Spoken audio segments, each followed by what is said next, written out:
Todos hemos tenido experiencias que olvidamos rápidamente, pero algunas experiencias nos impactan tanto que se quedan con nosotros para toda la vida. Quizás esta experiencia sea cuando venimos a la fe en Cristo, o el día de nuestra boda, o la pérdida de un ser querido. Cualquiera que sea el caso, cuando pasamos por este tipo de experiencias, cambiamos la manera en la que vemos las cosas para siempre. Y lo mismo nos sucede como seguidores de Cristo cuando aplicamos las Escrituras a nuestro mundo moderno. Aunque la Biblia nos habla acerca de muchas cosas que Dios ha hecho, la llegada del nuevo pacto en Cristo es un acontecimiento fundamental que cambia la manera en la que entendemos todas las cosas, incluyendo la aplicación de las Escrituras a nuestras vidas hoy en día. Esta es la 9ª lección en nuestra serie Él nos dio las Escrituras, los fundamentos de la interpretación, y la hemos titulado El nuevo pacto y la aplicación moderna. En esta lección exploraremos cómo el nuevo pacto en Cristo debería guiar la forma en la que aplicamos todas las Escrituras en nuestros días. En la lección anterior aprendimos cómo debemos analizar el desarrollo de las épocas en el Antiguo Testamento al aplicar la Biblia a nuestras vidas, y observamos que hay una trama que se sustenta a través de toda la historia bíblica. La Biblia nos enseña que Dios gobierna desde su trono celestial en brillante gloria, y su meta desde el principio ha sido extender su gloria visible desde el cielo hacia la tierra a pesar de todos aquellos que se le oponen. Como criaturas hechas a su imagen, Dios ordenó a los seres humanos llenar la tierra y gobernar sobre ella en preparación para la última demostración de su gloria. Y cuando el resplandor de Dios resplandezca en todo lugar, cada criatura le adorará y le alabará eternamente. También señalamos que la historia de esta trama bíblica subyacente se desarrolla en 6 capítulos principales, o épocas, que se construyeron una sobre la otra acumulativamente. Las épocas del pacto de Adán, Noé, Abraham, Moisés, David y el nuevo pacto en Cristo. El carácter acumulativo de este desarrollo de las épocas nos recuerda que el pueblo de Dios nunca debe regresar a servir a Dios de la forma en que lo hizo en el pasado y nunca debe de olvidar aplicar las lecciones del pasado apropiadamente en sus propios días. En esta lección, exploraremos el nuevo pacto y la aplicación moderna en 2 pasos. Primero, veremos el cumplimiento del nuevo pacto en Cristo.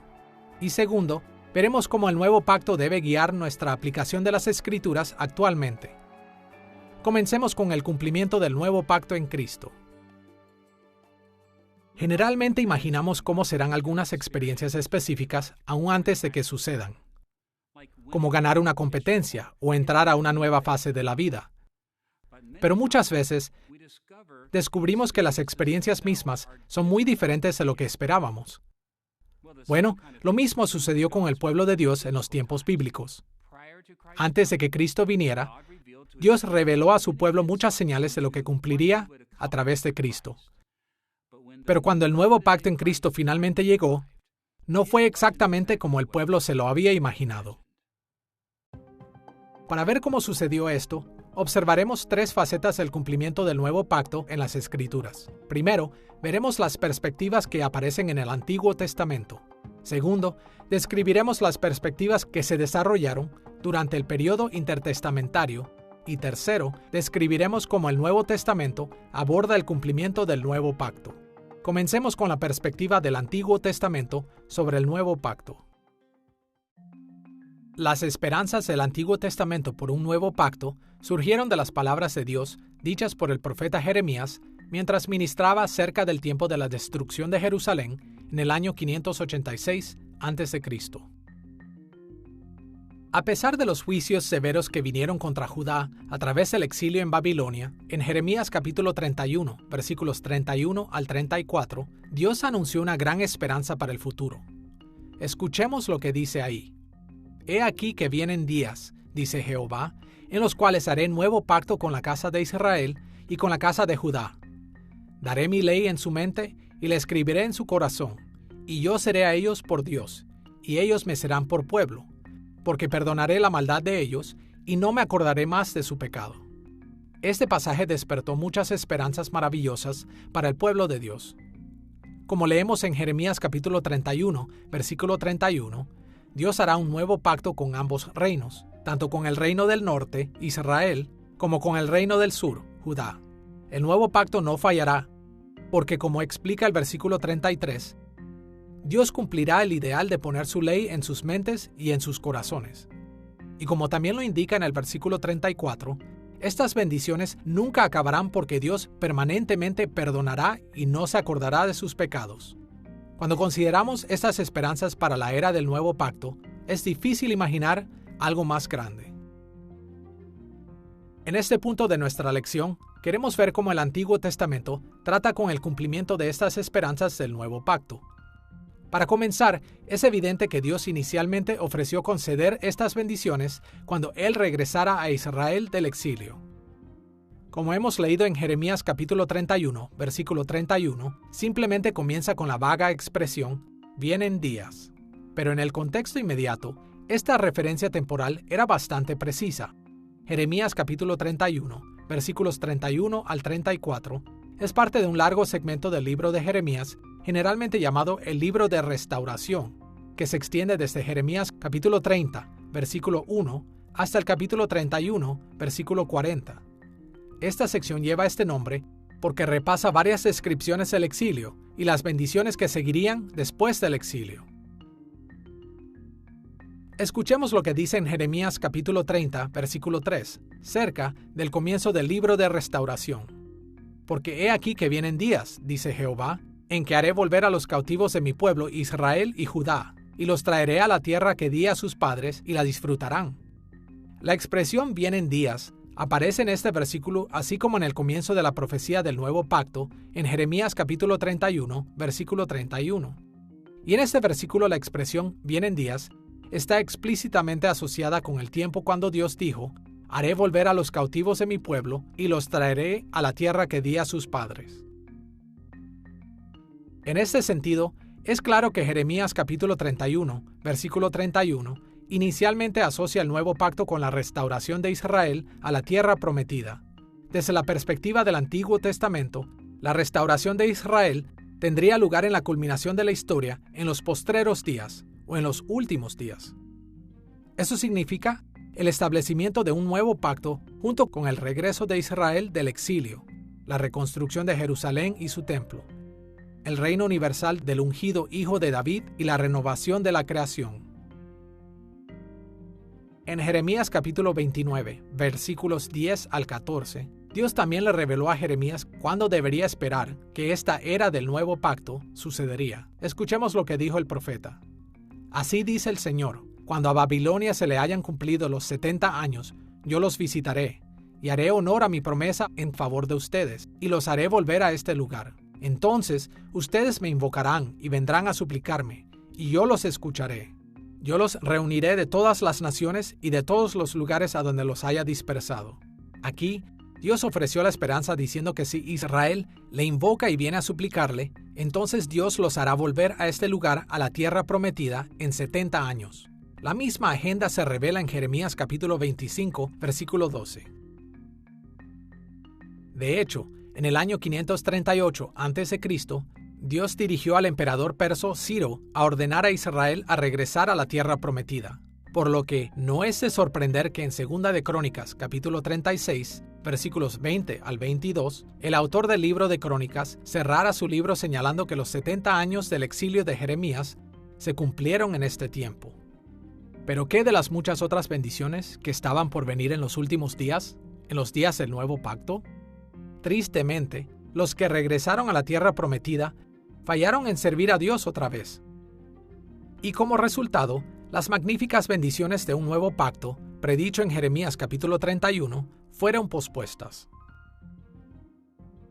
Esto es precisamente lo que Daniel se enteró en Daniel capítulo 9, versículo 24, cuando Dios le envió su palabra acerca del cumplimiento de la profecía de Jeremías de los 70 años. 70 semanas han sido decretadas sobre tu pueblo y sobre tu santa ciudad, para poner fin a la transgresión, para terminar con el pecado, para expiar la iniquidad, para traer justicia eterna, para sellar la visión y la profecía, y para ungir el lugar santísimo. Como este pasaje indica, Dios decretó posponer las mayores bendiciones de los últimos días, de los días del nuevo pacto, por 70 semanas, 7 veces más largo que los 70 años originales de Jeremías. En ese tiempo, se cumplirían las esperanzas de un nuevo pacto. Las transgresiones se habrían terminado, los pecados terminarían, la expiación sería consumada, la justicia vendría, la visión y la profecía serían selladas, y el lugar santísimo sería ungido. Cuando Daniel está orando acerca de la profecía de Jeremías, acerca de los 70 años en el exilio, él está orando: el tiempo se ha cumplido, Señor. ¿Qué está pasando? Y la respuesta que se le da es que no son solo 70 años, sino 70 años 7 veces. La tierra será compensada por sus días de reposo, por toda la negligencia que ha tenido lugar. Eso nos sugiere algo en términos de la interpretación de las Escrituras, y es que algunas veces está la dimensión en la que Dios hace literalmente lo que prometió, pero también existe la dimensión donde hay algunas otras implicaciones de esto que son llevadas a cabo proféticamente en el futuro. Por ejemplo, en el libro de Apocalipsis, a menudo tenemos imágenes del Antiguo Testamento que se utilizan de manera distinta a como se utilizaron en el Antiguo Testamento. Obviamente, el libro de Apocalipsis no está hablando de las mismas plagas que cayeron sobre Egipto. Pero tenemos las imágenes de las plagas siendo usadas en Apocalipsis para hacer una comparación de cómo Dios está trayendo su juicio. Por lo que tenemos que estar conscientes de esto cuando leemos las Escrituras. Cuando leemos cómo los últimos escritores tratan con escritores antiguos. Es decir, hay un sentido en el cual había 70 años de exilio, pero también hay otro sentido que Dios tenía en mente y que Daniel nunca hubiera conocido si no le hubiera sido mostrado por el ángel. Hemos visto que en el Antiguo Testamento, el cumplimiento total del nuevo pacto fue pospuesto debido a la desobediencia del pueblo. Ahora, vayamos al periodo intertestamentario, el tiempo entre el Antiguo y el Nuevo Testamento, y las perspectivas que muchos desarrollaron en Israel respecto al cumplimiento de la profecía de Jeremías, especialmente en los días justo antes del ministerio terrenal de Jesús. Era obvio para todos en el primer siglo que la predicción de Jeremías de un nuevo pacto aún no se había cumplido por completo. Los registros del Nuevo Testamento y los descubrimientos arqueológicos indican que diferentes grupos religiosos del pueblo de Israel tenían perspectivas distintas, pero hubo un acuerdo general sobre una serie de cuestiones básicas. Hacia el fin del periodo intertestamentario, la vasta mayoría de rabinos hablaron de la esperanza de los últimos días, o de la época del nuevo pacto, en términos de dos grandes eras de la historia. En primer lugar, los rabinos se refirieron a la historia previa y a sus circunstancias actuales como esta era. La victoria evidente del mal sobre el pueblo de Dios en el exilio dirigió a los rabinos a caracterizar esta era como un tiempo de fracaso, dolor y muerte. En segundo lugar, los rabinos también hablaron de una segunda gran era de la historia, el tiempo de la gloria futura, como la era por venir. La era por venir era también conocida como los últimos días, el reino de Dios, y como la era de un nuevo pacto. Los rabinos esperaban que cuando la era por venir llegara, los propósitos de Dios para la historia serían cumplidos. Él, a un gran número de su arrepentido y exiliado pueblo, restauraría el trono de David, extendería su reino en toda la tierra, traería juicio contra aquellos que rechazaron someterse a Dios y al Hijo de David, y extendería las bendiciones de Abraham a los confines de la tierra. Adicionalmente a esto, la gran mayoría de los rabinos en Israel también pensaron que la transición de esta era hacia la era por venir tomaría lugar decisivamente con la aparición del Mesías, el gran hijo de David. El Mesías traería un momento crucial en la historia del mundo, la transición de la derrota a la victoria, del mal a la justicia, de la muerte a la vida eterna, y de la oscuridad hacia un mundo lleno de la brillante gloria de Dios.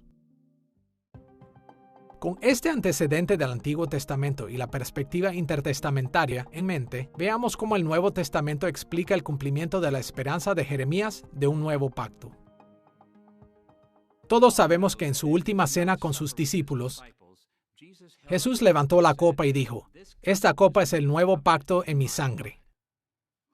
También Pablo se llamó a sí mismo y a sus compañeros ministros de un nuevo pacto. Y el libro de Hebreos, al referirse a Jeremías capítulo 31, afirma que los cristianos viven en la era del nuevo pacto. Pero cuando comparamos lo que está pasando en nuestros días con la descripción del nuevo pacto en Jeremías capítulo 31, nos damos cuenta de que aún estamos por ver las promesas del nuevo pacto en su plenitud. La ley de Dios no está perfectamente escrita en nuestras mentes y corazones. La gente en la iglesia aún necesita que se le hable para conocer al Señor. Todavía se nos manda que pidamos perdón por nuestros pecados. Así que, ¿cómo podemos estar en la nueva era del pacto cuando muchas de las expectativas de Jeremías aún están por cumplirse? La respuesta está en el misterio de Dios revelado en Cristo, en cómo Él va a desplegar el cumplimiento del nuevo pacto. Diferentes figuras del Nuevo Testamento abordan estos temas de diferentes maneras. Por ejemplo, Jesús, en varias de sus parábolas, anunció que el reino de Dios había comenzado con su ministerio terrenal, gradualmente crecería a través del tiempo y finalmente alcanzará su culminación cuando Él regrese en gloria.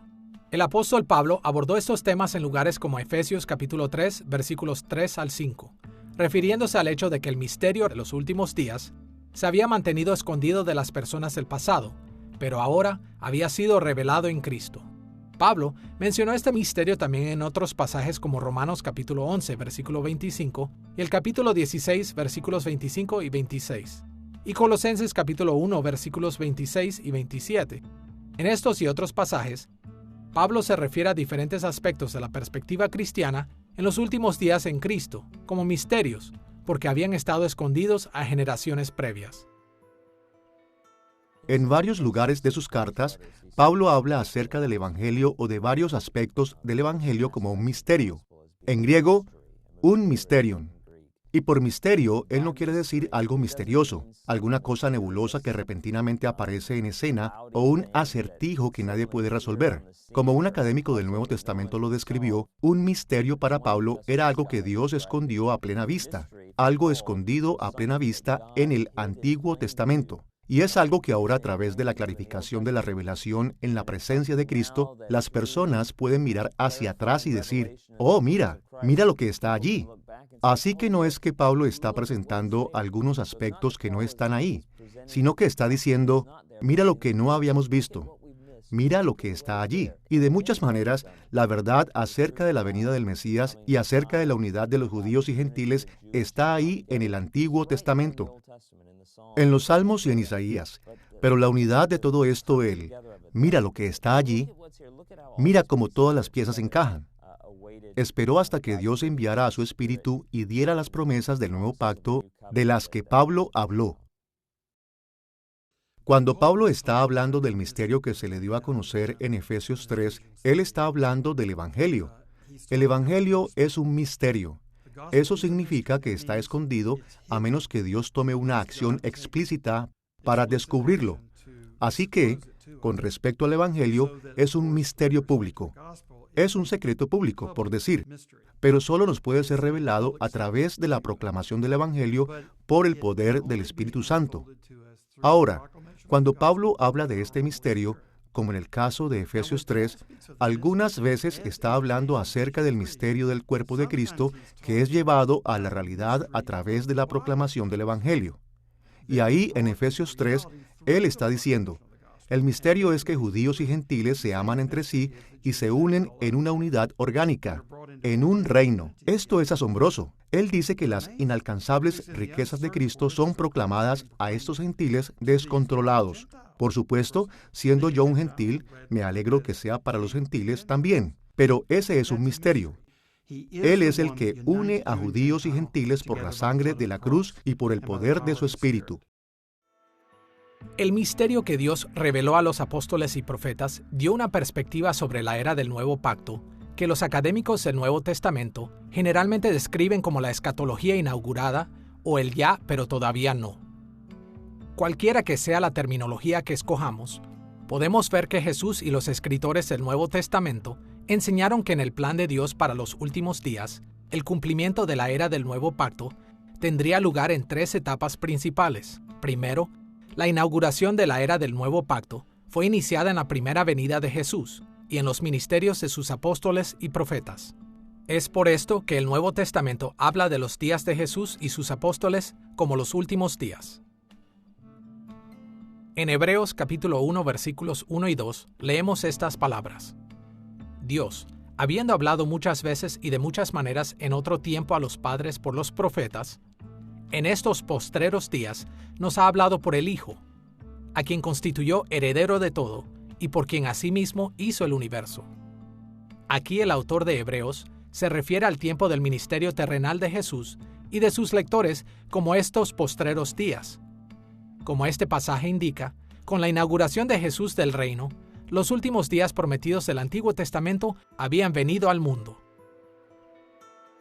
El Nuevo Testamento enfatiza que esta fase inaugural de la era del Nuevo Pacto incluyó todo lo que Jesús logró en su encarnación, muerte, resurrección, ascensión al cielo y el derramamiento del Espíritu Santo. Este tiempo especial también incluye los ministerios de los apóstoles y profetas en su trabajo fundamental para la Iglesia. En Efesios capítulo 2, versículos 19 y 20, Pablo lo expresó así: miembros de la familia de Dios, edificados sobre el fundamento de los apóstoles y profetas, siendo la principal piedra del ángulo Jesucristo mismo. Segundo, la continuación de la época del Nuevo Pacto se extiende a través de todo el periodo de la historia de la Iglesia. Durante este tiempo, Cristo extendió la Iglesia a través de las naciones mediante la proclamación y la influencia transformadora del Evangelio. Es por esto que los escritores del Nuevo Testamento, en lugares como 2 de Timoteo capítulo 3, versículos 1 al 5, designaron todo el periodo de la historia de la Iglesia como los últimos días. Escuchemos lo que dice. También debes saber esto, que en los postreros días vendrán tiempos peligrosos, porque habrá hombres amadores de sí mismos, avaros, vanagloriosos, soberbios, blasfemos, desobedientes a los padres, ingratos, impíos, sin afecto natural, implacables, calumniadores, intemperantes, crueles, aborrecedores de lo bueno, traidores, impetuosos, infatuados, amadores de los deleites más que de Dios, que tendrán apariencia de piedad, pero negarán la eficacia de ella. Los pecados enlistados aquí para los postreros días eran pecados que estaban ocurriendo en los días de Pablo, pecados que han seguido ocurriendo a través de la historia y también en la actualidad. Pablo se refiere al carácter de este mismo periodo como un misterio revelado en Cristo en Efesios capítulo 3, versículos 9 y 10. Del misterio escondido desde los siglos en Dios, para que la multiforme sabiduría de Dios sea ahora dada a conocer por medio de la Iglesia. En este sentido, tenemos razón en tratar a todo el periodo de la historia de la Iglesia como la era del Nuevo Pacto. Tercero, los últimos días de la era del Nuevo Pacto alcanzarán su consumación cuando Cristo regrese y cumpla los propósitos finales de Dios para toda la historia. Es por esto que los autores del Nuevo Testamento describieron la consumación del reino al regreso de Cristo como los últimos días. En Juan capítulo 6, versículo 39, Jesús le dijo a sus discípulos: «Y esta es la voluntad del Padre, el que me envió, que de todo lo que me diere no pierda yo nada, sino que lo resucite en el día postrero». Aquí Jesús enseñó a sus discípulos acerca de su relación con el Padre. Su referencia a el día postrero señala este día final cuando Él regrese en gloria. Los muertos resucitarán y Dios juzgará al mundo. En Efesios capítulo 1, versículos 9 y 10, Pablo también describió este tiempo como un misterio que Dios reveló en Cristo. En estos versículos, Pablo describió la consumación como dándonos a conocer el misterio de su voluntad, según su beneplácito, el cual se había propuesto en sí mismo, de reunir todas las cosas en Cristo, en la dispensación del cumplimiento de los tiempos, así las que están en los cielos como las que están en la tierra. Como el Nuevo Testamento lo indica, Jesús inauguró el nuevo pacto en su primera venida. Actualmente, Él continúa esta revelación por medio de la Iglesia Universal, y el juicio y las bendiciones de la era del nuevo pacto vendrán cuando Cristo regrese en gloria como Rey sobre todas las cosas. Habiendo explorado el cumplimiento del nuevo pacto en Cristo, ahora estamos en posición de ver el segundo tema principal de nuestra lección: nuestra aplicación moderna de las Escrituras basada en el carácter que se desenvuelve en la época del Nuevo Pacto.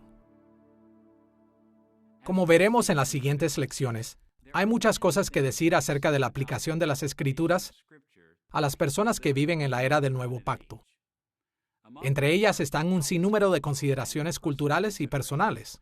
Pero en este momento, queremos ver cómo la enseñanza del Nuevo Testamento acerca de las 3 etapas del Nuevo Pacto nos guía en la aplicación de la Biblia a nuestras vidas hoy. Estos aspectos de las aplicaciones son generales, pero nos proporcionan perspectivas indispensables sobre cómo usar las Escrituras en nuestras vidas hoy en día. Todo el que haya visto una obra de teatro sabe que el lugar en el que uno se sienta afecta la perspectiva de la obra. El mismo personaje y sus acciones pueden verse muy diferentes dependiendo del ángulo, y la mejor manera de tener una presentación completa es viendo la obra más de una vez desde diferentes asientos. Así es como Jesús y los autores del Nuevo Testamento enseñaron a la iglesia cristiana a aplicar las Escrituras en la era del Nuevo Pacto. Examinando las Escrituras desde diferentes puntos de vista, estaremos mejor equipados para aplicar la Biblia a nuestras vidas. Imaginemos a un fiel seguidor de Cristo leyendo las Escrituras sobre un escenario cuyo telón de fondo se divide en 3 grandes paneles. Desde un lado de la audiencia, vemos que el cristiano lee la Biblia en el contexto de la inauguración de Cristo del Nuevo Pacto. Desde el centro de la audiencia, vemos que el cristiano lee la Biblia desde el contexto de la continuación de Cristo del Nuevo Pacto. Y desde el punto opuesto de la audiencia, lo vemos leyendo la Biblia desde el contexto de la consumación del Nuevo Pacto. De un modo u otro, los seguidores de Cristo han de aplicar las Escrituras al mundo moderno mediante el estudio de la Biblia con estas 3 perspectivas en mente. En otras palabras, cuando estudiamos la Biblia, los creyentes necesitamos relacionar cada escritura a lo que Cristo ya ha logrado en la inauguración del Nuevo Pacto y considerar todo lo que Cristo hizo por nosotros en su ministerio terrenal. Pero también tenemos que ver las enseñanzas de las Escrituras a la luz de la continuación de la era del Nuevo Pacto y buscar el significado de las Escrituras en nuestras vidas hoy en día. Adicionalmente, es importante que veamos las Escrituras a través de los lentes de lo que Cristo logrará en la consumación de nuestra era y vivamos preparados para el maravilloso regreso de Cristo en gloria. Hay muchas formas en las que podemos explorar estas 3 perspectivas de las aplicaciones del Nuevo Pacto, pero tocaremos solo 2 puntos importantes. Primero, resumiremos algunas reglas generales para la aplicación de la era del Nuevo Pacto. Y segundo, ofreceremos un ejemplo de aplicación que ilustra estas estrategias. Comencemos con algunas reglas generales. En una lección anterior, definimos el proceso de aplicación como conectar apropiadamente el significado original de un documento bíblico a una audiencia contemporánea en maneras que impacten sus conceptos, comportamientos y emociones. Desde el punto de vista de esta definición, cada aplicación de las Escrituras implica conectar apropiadamente el significado original a una audiencia contemporánea. Primero, necesitamos determinar el significado original de un pasaje bíblico, identificando las formas en que los autores bíblicos buscaron impactar los conceptos, comportamientos y emociones de sus audiencias originales. Entonces, podemos aplicar este significado original a las audiencias contemporáneas, determinando cómo un pasaje bíblico debe impactar los conceptos, comportamientos y emociones de las personas de hoy. Como hemos visto en otras lecciones, es importante mantener los desarrollos de las épocas en mente cuando aplicamos las Escrituras, porque originalmente cada pasaje de las Escrituras fue escrito por personas que vivieron en diferentes etapas de la fe bíblica que la nuestra. Así que en este punto de nuestra lección, veamos las formas en las que el desarrollo de las épocas y la audiencia original de las Escrituras se conectan con las audiencias contemporáneas que viven en la era del Nuevo Pacto. Para ver lo que tenemos en mente, veamos un par de enfoques. Primero, haremos algunos comentarios generales acerca de las aplicaciones del Nuevo Pacto en pasajes del Antiguo Testamento, y después haremos lo mismo con pasajes del Nuevo Testamento. Comencemos con el Antiguo Testamento. Como vimos en una lección anterior, el Antiguo Testamento hace referencia a 6 pactos principales en la historia bíblica, pero la estructura de los libros del Antiguo Testamento tuvo lugar en solo 2 de estas eras del pacto, la época del pacto de Moisés y la de David. Cada pasaje del Antiguo Testamento Fue diseñado para abordar las necesidades del pueblo de Dios que vivió en la época del pacto de Moisés o durante la época del pacto de David. Tal como los pasajes del Antiguo Testamento originalmente transmitieron al pueblo de Dios el conjunto de conceptos, comportamientos y emociones que eran apropiados para los desarrollos teológicos de estas dos épocas del pacto. Por esta razón, es necesario construir puentes de significados de los pasajes del Antiguo Testamento a los de la época del Nuevo Pacto. Como seguidores de Cristo, sabemos que la única guía infalible en este proceso es el Nuevo Testamento. Así que es esencial ver las formas en que los autores del Nuevo Testamento aplicaron el Antiguo Testamento a estas tres etapas del Nuevo Pacto. Por ejemplo, el Nuevo Testamento nos da muchos ejemplos de las maneras en las que Cristo cumplió las enseñanzas del Antiguo Testamento en su primera venida. También llama la atención a las maneras en las que Cristo continúa cumpliendo las enseñanzas del Antiguo Testamento durante el periodo de continuación. Adicionalmente, el Nuevo Testamento señala las maneras en las que Cristo cumplirá las enseñanzas del Antiguo Testamento en la consumación del Nuevo Pacto. Uno de los temas bíblicos más importantes es el tema del reino de Dios, y sin embargo, esa frase particular solo la vemos en el Nuevo Testamento. En todas partes en el Antiguo Testamento, especialmente en los Salmos, vemos la proclamación, "El Señor reina". Los autores del Nuevo Testamento toman temas del Antiguo Testamento a la luz de la venida de Cristo, y así como los evangelistas resumen la enseñanza de Jesús, hablan acerca del reino de Dios, y Jesús mismo, así como sus palabras están registradas, habla acerca de cómo el reino de los cielos está cerca. Y así, algo que habla acerca del reino de Jehová sobre su pueblo y sobre las naciones ahora toma cuerpo en términos de Cristo el Mesías, el Hijo de David, quien ha llegado a escena en Israel.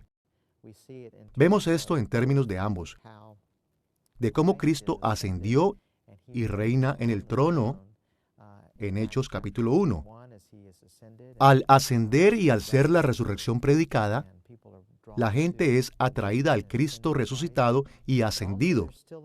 Pero también hay un sentido futuro del día del Señor en que Cristo vendrá otra vez. Como en Hechos capítulo 1 se nos dice que Él regresará de la misma manera en la que se fue, y todavía habrá esa vindicación final cuando el pueblo de Dios se ponga a prueba en el engaño y rebelión final, cuando Satanás sea librado, pero también cuando Cristo venga y sea victorioso sobre todos los planes de Satanás al final. Es fascinante ver cómo los evangelios proyectan a Jesús a la luz de los temas del Antiguo Testamento. Vemos esto en diferentes lugares. Uno de los principales es cuando Jesús es proyectado en lugar de Moisés. Él es un segundo Moisés que viene a dirigir un nuevo segundo y gran éxodo. Varios ejemplos de esto vienen a la mente cuando pensamos en Jesús como el segundo Moisés. Uno es la idea de él dirigiéndose al desierto, después su experiencia en el agua. Cuando es bautizado en el río Jordán, es como cuando los israelitas cruzaron el Mar Rojo, y de ahí fueron al desierto. En el desierto experimentó tentaciones, pero él es el fiel Hijo de Dios, mientras que Israel era el hijo desobediente. Jesús emerge como el líder triunfal de un nuevo éxodo por el que Él viene y entrega una nueva ley en el Sermón del Monte en Mateo capítulo 5, cuando Jesús está siendo proyectado como un nuevo legislador. Vemos esta armonía y unidad entre los Evangelios y el Antiguo Testamento, y a ese Jesús terminando una historia que comenzó años atrás.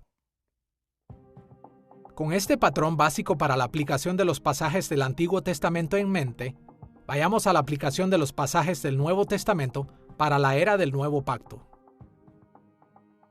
A primera vista, puede parecer que no hay necesidad de considerar el desarrollo de las épocas cuando los cristianos aplicaron el Nuevo Testamento, porque este fue escrito en la época del Nuevo Pacto. Pero es importante tener en mente que todo el Nuevo Testamento fue escrito durante la etapa inaugural del Nuevo Pacto. Hoy día, ya no vivimos en esa época. Más bien vivimos en la continuación de la era del Nuevo Pacto. Así que necesitamos tener en mente esta distinción cuando aplicamos el Nuevo Testamento a nuestras vidas. Los libros del Nuevo Testamento vinieron de manos de los líderes fundamentales de la Iglesia e inicialmente fueron escritos por personas que vivieron durante la inauguración de la época del Nuevo Pacto. Lo que estos autores escribieron tiene muchas implicaciones para nosotros que vivimos en la continuación de la era del Pacto. Así que, a pesar de que vivimos miles de años después de que estas obras fueron escritas, ellas tienen una autoridad indiscutible para nosotros. Consideremos solo algunas diferencias entre nuestras vidas hoy en día y los tiempos en los que el Nuevo Testamento fue escrito. Por ejemplo, a diferencia de hoy, las peticiones de consejería podían hacerse directamente a los apóstoles y profetas, quienes vivieron en ese tiempo. Esto lo vemos en el libro de Filemón. Por otra parte, los problemas generalizados podían decidirse por las interacciones de los líderes fundamentales de la Iglesia, como en el Concilio de Jerusalén en Hechos capítulo 15. Pero en nuestros días, no tenemos estas autoridades fundamentales viviendo entre nosotros. Así que tenemos que confiar en los resúmenes de las enseñanzas del Nuevo Testamento para guiarnos. Adicionalmente a esto, el Nuevo Testamento contiene muchos ejemplos de milagros y eventos sobrenaturales. Jesús, sus apóstoles y los profetas fueron especialmente dotados para realizar tales hazañas para establecer su autoridad. Si bien esto era cierto entonces, la autoridad actualmente está establecida solo por la norma del Nuevo Testamento. Si olvidamos esta distinción, generalmente tendremos falsas expectativas para nuestros días. Sin duda, Dios continúa haciendo milagros en la Iglesia durante la continuación del Nuevo Pacto. Pero no debemos decepcionarnos al descubrir que en esta era, estos eventos no ocurren con tanta frecuencia como cuando Cristo y los apóstoles vivieron en la tierra. Por otra parte, los autores del Nuevo Testamento se dedicaron principalmente a cuestiones prácticas y doctrinales que eran particularmente importantes para la inauguración del Nuevo Pacto. Por ejemplo, casi ningún tema recibió más atención en el Nuevo Testamento que la expansión del reino de Dios a partir de sus raíces judías hacia el mundo gentil. Polémica tras polémica abordada en el Nuevo Testamento trató acerca de cómo los seguidores de Cristo observaban o no las prácticas del Antiguo Testamento y las tradiciones judías adicionales. Si bien es cierto que estas enseñanzas tienen implicaciones para la Iglesia de hoy, la Iglesia cristiana ha avanzado mucho más allá de estas controversias fundamentales. A medida que el Evangelio continúa difundiéndose por todo el mundo, enfrentamos diferentes tipos de problemas. A veces quisiera regresar a la era apostólica y atestiguar el ministerio de la predicación de los apóstoles, los milagros que hicieron y todo lo que introdujeron a la vida de la Iglesia. Muchas experiencias de la Iglesia primitiva son similares a las experiencias que tenemos en el mundo hoy en día. Me refiero a que en muchos lugares en el mundo la Iglesia es una comunidad perseguida y estamos sosteniendo el mismo Evangelio que los primeros creyentes sostuvieron. Pero hay también un sentido en el cual ese ministerio de los apóstoles era único. Era un único periodo de la historia de la Iglesia y nosotros construimos sobre su fundamento leyendo las Escrituras que esos apóstoles produjeron. Pero el oficio de los apóstoles no es un oficio que continúa en la vida de la Iglesia. Ese es un ministerio único fundamental que ellos recibieron y ahora nosotros construimos sobre su fundamento en la Iglesia de hoy. Por esta razón, cuando aplicamos el Nuevo Testamento al mundo moderno, es crucial entender que el significado original está basado firmemente en la etapa de la inauguración del Nuevo Pacto. Con este significado original en mano, podemos aplicarlo a nuestro propio tiempo, tomando en cuenta los nuevos desarrollos dentro de la era del Nuevo Pacto. Habiendo visto las reglas generales para la aplicación del Nuevo Pacto, tanto en el Antiguo como en el Nuevo Testamento, veamos un ejemplo en las Escrituras que ilustra estos principios. Usaremos el énfasis bíblico sobre la guerra como nuestro ejemplo. Todo el mundo que conoce la Biblia sabe que ésta pone mucha atención al tema de la guerra en contra de los espíritus malignos y en contra de las naciones que los siguen. Casi todos los libros en el Antiguo Testamento abordan este tema de una manera u otra, y el Nuevo Testamento repetidamente indica que la guerra contra el mal que se encuentra en el Antiguo Testamento continúa en la época del Nuevo Pacto. En el Antiguo Testamento generalmente vemos a Dios proyectando como un guerrero, como un rey guerrero, como un tipo de héroe militar. Me refiero a que en nuestro contexto puede parecer que no tenga mucho sentido. No lo comprendemos completamente, pero en la realidad de la vida del antiguo Israel, La guerra era muy común. Faraón no dejaría ir al pueblo de Dios. Así que, ¿qué fue lo que Dios hizo? Primero que todo, Él mandó las plagas. Pero básicamente Dios terminó peleando por ellos al ahogar al ejército egipcio en el Mar Rojo. Y otro ejemplo es cuando Moisés y María cantaron un canto de alabanza a Dios. El carro y el jinete, el caballo y el jinete fueron echados a la mar. Así que le estaban cantando a Dios como a un guerrero. Y ciertamente vemos que cuando la nación de Israel entró en la tierra de los canaanitas, Dios peleó a su favor. La importancia de este tema plantea una pregunta crucial. ¿Cómo vamos a aplicarlo a nuestras vidas hoy en día? Ya sea que leamos el Antiguo Testamento o el Nuevo Testamento, si queremos ganar una perspectiva más completa de cómo este tema se aplica a nuestras vidas, tenemos que verlo en base a las 3 etapas de la época del Nuevo Pacto en Cristo. En primer lugar, debemos poner la atención a la inauguración de nuestra era. El Nuevo Testamento deja claro que algunos aspectos del tema de la guerra contra el mal en el mundo se cumplieron de forma única en el ministerio terrenal de Jesús. Jesús mismo se refirió a lo que estaba sucediendo en su ministerio con sus discípulos como victoria sobre el mal. Por ejemplo, en Lucas capítulo 10, versículos 18 y 19, leemos la respuesta de Jesús cuando sus discípulos regresaban de echar fuera demonios. Yo veía a Satanás caer del cielo como un rayo. He aquí os doy potestad de hollar serpientes y escorpiones, y sobre toda fuerza del enemigo, y nada os dañará. También de acuerdo a Colosenses capítulo 2, versículo 15, Jesús venció a las fuerzas espirituales del mal con su muerte en la cruz. Jesús, despojando a los principados y a las potestades, los exhibió públicamente, triunfando sobre ellos en la cruz. De manera similar, en Efesios capítulo 4, versículo 8, Pablo se refirió a la resurrección y ascensión de Cristo como su victoria en la guerra. Subiendo a lo alto, llevó cautiva la cautividad y dio dones a los hombres. A la luz de estos pasajes y otros similares, cada vez que nos encontramos con el tema de la guerra contra los enemigos de Dios en el Antiguo y Nuevo Testamento, debemos siempre tener en cuenta cómo Cristo cumplió su rol en esta guerra de inauguración de la era del Nuevo Pacto. Separados de lo que Cristo ya ha logrado, no hay esperanza de una victoria final sobre los poderes del pecado y la muerte. En su primera venida, Cristo manifestó la guerra, o cumplió la guerra, o podría representarse como la guerra contra Satanás. Y comenzó en Génesis capítulo 3, versículo 15, donde Dios prometió a Adán y a Eva el mero principio y en la caída que habrá un libertador. Y vemos que eso pasó en la cruz. La cabeza de Satanás es aplastada. El talón de Jesús es mordido, herido, o como lo queramos llamar. Y después Él se levanta de la muerte y completa la victoria sobre Satanás.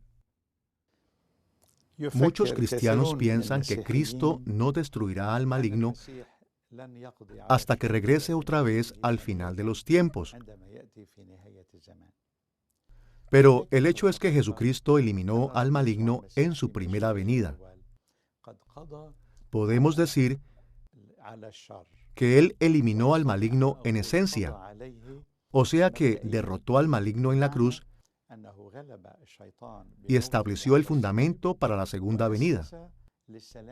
Aún hay maldad en el mundo y seguimos viviendo en él, pero es una maldad que va en camino de extinción. En la batalla, nuestro Señor Jesucristo peleó. Él desarmó los poderes y autoridades. Él hizo un espectáculo público de ellos, triunfando sobre ellos. Y Él obtuvo una victoria masiva sobre el trabajo del diablo a través de su muerte y resurrección. Además de la inauguración de nuestra era, cuando nos encontramos con el tema de la guerra en las Escrituras, debemos estar listos para aplicarlo a la continuación de la época del Nuevo Pacto. Aunque el propio Cristo inició la derrota final del mal en su primera venida, el Nuevo Testamento enseña que esta guerra sigue siendo una parte muy importante de la experiencia de cada creyente a través de la historia de la Iglesia. Por ejemplo, en 2 Corintios capítulo 10, versículo 4, Pablo afirmó que la propagación del Evangelio era una guerra contra malos espíritus. Ahí él dijo: porque las armas de nuestra milicia no son carnales, sino poderosas en Dios para la destrucción de fortalezas. Pablo se refirió a la guerra de la iglesia de manera similar en Efesios capítulo 6, versículo 12.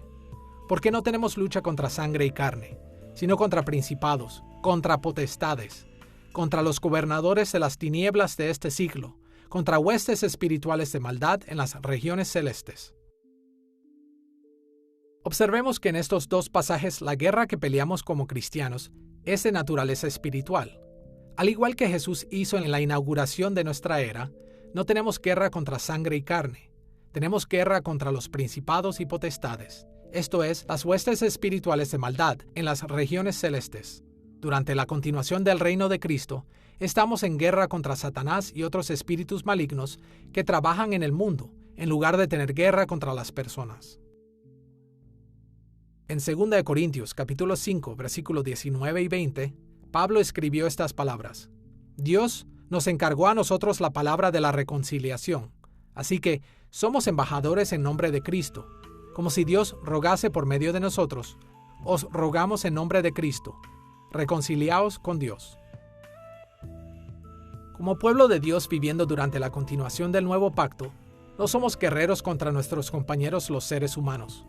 En cambio, somos embajadores de Cristo, que buscamos rescatar a los seres humanos del dominio del pecado, propagando el Evangelio de Cristo. Nosotros avanzamos la derrota del reino de Satanás, instando a las personas a que se reconcilien con Dios. Así que no es de sorprender que en 2 Corintios capítulo 2, versículo 14, Pablo también describe el ministerio del Evangelio como el desfile de la victoria de Cristo. Mas a Dios gracias, el cual nos lleva siempre en triunfo en Cristo Jesús. Ya sea que estamos trazando ejemplos de la guerra del Antiguo Testamento o del Nuevo Testamento, los seguidores de Cristo debemos siempre estar listos para aplicar estos temas en nuestro ministerio diario durante la continuación del nuevo pacto. Cristo cumple la guerra contra el mal a través de la Iglesia hoy en día en una variedad de formas, pero la principal categoría a considerar es que el reino de Cristo es de un orden diferente de cómo normalmente pensamos de los reinos. Esto fue cierto en los días de Jesús cuando lo malentendieron pensando que establecería un orden político. Así es también en nuestros días, cuando fuera de nuestros intereses nacionales o étnicos o socioeconómicos, queremos ver la guerra de Cristo no como una guerra de la cruz, sino como una guerra de corona o espada. Pablo nos da una guía para este tipo de guerra espiritual. En Efesios capítulo 6, debemos orar, debemos compartir las buenas nuevas, debemos tener fe, debemos de practicar la justicia y los medios principales de la palabra de Dios.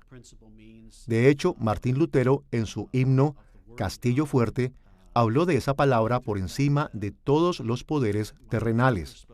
Así que es la palabra de Dios que prevalecerá a través del siervo Hijo de Dios, Jesucristo, como el cumplimiento de la guerra espiritual de Cristo. Por lo tanto, lo que eso significa para nosotros es que tenemos que seguir el patrón de Cristo, una vida en forma de cruz. Imitamos a Cristo como Filipenses capítulo 2 dice, teniendo nosotros mismos la misma actitud. Así que el Evangelio se distingue y el cristianismo se distingue de otras religiones que ven a la religión como algo principalmente coercitivo. Este es uno de los contrastes principales entre, por ejemplo, el cristianismo y el Islam. El Islam no puede concebir una creencia no coercitiva en Dios, y el cristianismo es fundamentalmente una religión de la cruz, del autodespojo, de dar nuestras vidas por el bien de otros, porque Cristo dio su vida por nosotros. Así que es una llamada al sacrificio y a modelar un ejemplo de Cristo para que otros vengan voluntariamente a hacerlo su Señor. No solo el Nuevo Testamento asocia el tema de la guerra con la inauguración y continuación de nuestra era, sino también la consumación de la era del Nuevo Pacto. Así como Cristo mismo peleó una guerra en su primera venida, Él terminará esa guerra contra el mal cuando regrese en gloria. En la segunda venida, la distinción que Él hizo entre las fuerzas espirituales como objeto de su ira y los seres humanos como objeto de su misericordia desaparecerá. En Apocalipsis capítulo 19, versículos 11 al 15, Juan describió la batalla que vendrá de esta manera. Entonces vi el cielo abierto, y he aquí un caballo blanco, y el que lo montaba se llamaba Fiel y Verdadero, y con justicia juzga y pelea. Y los ejércitos celestiales, vestidos de lino finísimo, blanco y limpio, le seguían en caballos blancos. De su boca sale una espada aguda, para herir con ella a las naciones, y él las regirá con vara de hierro. En muchos sentidos, esta escena de Cristo librando la batalla final contra el mal es nuestra esperanza de victoria y vida eterna en los cielos y tierra nueva.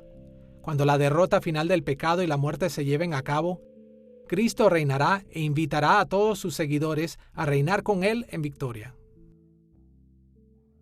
El tema de la guerra en la Biblia, especialmente en el Antiguo Testamento, y el juicio de Dios y su ira, y su desarrollo, lo que se va a ver en los últimos tiempos, es un gran tema. Pero en el Nuevo Testamento tenemos dos diferentes maneras en las que este tema se desarrolla. El primero es con Jesús. Él viene como un guerrero divino para emprender la guerra contra el pecado, pero esta vez no sobre el pecador, sino sobre el pecado mismo. Él es en cierto sentido la víctima aquí. Él se convierte en el que recibe toda la ira de Dios en lugar de ser quien trae la ira de Dios. Y al final, los pecadores escapan de la ira de Dios al ser unidos con Cristo como quienes han experimentado ese juicio en Cristo. Cuando Cristo venga, vendrá con su pueblo. Y Él vendrá y emprenderá guerra sobre aquellos que no se han arrepentido o no se han unido a Él en fe. Tenemos estas imágenes de la guerra en el diluvio con Israel y la tierra prometida, aún con Asiria y Babilonia, haciendo guerra sobre Israel, como imágenes de este juicio escatológico, pero todas son imágenes de lo que Cristo ha sufrido por nosotros. Hay dos imágenes: la gracia de Dios por la que Él ha sufrido esa guerra e ira, experimentando esa maldición por nosotros, pero también está la justicia de Dios. Él volverá pronto y todos aquellos que no se unieron a Él experimentarán el mismo juicio.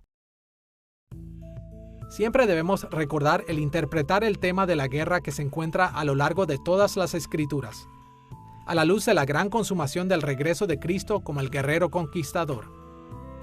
La manera en la que el Nuevo Testamento maneja el tema de la guerra es instructivo para nosotros, ya que aplicamos las Escrituras a nuestros días.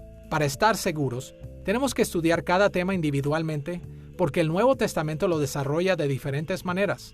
No obstante, para aplicar cualquier tema bíblico más plenamente, debemos ver cómo este es visto a la luz de la inauguración, continuación y consumación de la era del nuevo pacto en Cristo.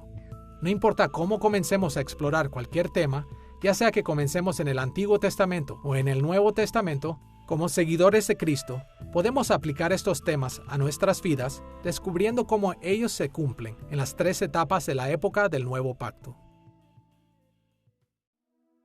En esta lección sobre el nuevo pacto y la aplicación moderna, vimos las maneras en las que el nuevo pacto en Cristo debe afectar nuestra aplicación de la Biblia para el mundo moderno.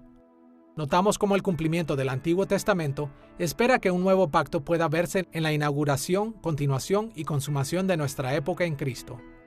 Y hemos ilustrado cómo la aplicación de cada tema del Antiguo y Nuevo Testamento a la vida moderna debe concordar con estas mismas tres etapas del nuevo pacto. El nuevo pacto en Cristo no es algo pequeño. Más bien, es la culminación de los propósitos de Dios para toda la historia. Y como tal, el nuevo pacto en Cristo afecta la manera en la que aplicamos cada parte de la Biblia a nuestro mundo moderno. Como seguidores de Cristo, debemos leer las Escrituras a la luz de la forma en la que Dios cumple sus propósitos en Cristo. Miramos hacia atrás, a lo que Cristo ya ha hecho. Miramos lo que está haciendo ahora y miramos hacia lo que va a hacer cuando regrese. Solo entonces seremos capaces de aplicar las Escrituras a nuestro mundo moderno como pueblo del nuevo pacto.